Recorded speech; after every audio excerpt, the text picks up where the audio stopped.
তোমারে কিন্তু আল্লাহর কাছে ফিরতে হবে।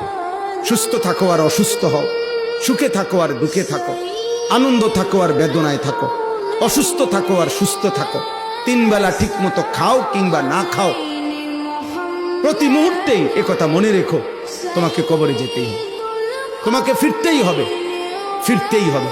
আমি আল্লাহর কাছে, ওয়া ইলাইহি তুহশারুন ওয়া ইলাইহি তুরজাউন ওয়া ইলাইহিল মাসির, ইলাইয়াল মাসির, ইলাল্লাহি মারজিউকুম জামিআ ওয়া আন্নাকুম ইলাইনা লা তুরজাউন। এই আয়াতগুলোর অর্থ এক, ফিরতে হবে, ফিরতে হবে, ফিরতে হবে।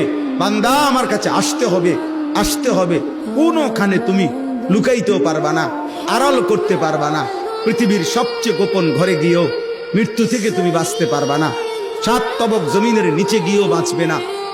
আটলান্টিক মহাসাগরের গভীর তলদেশে গিয়েও তুমি বাঁচতে পারবা না। হিমালয় পর্বতের চূড়ায় গিয়েও তুমি নিজেকে রক্ষা করতে পারবে।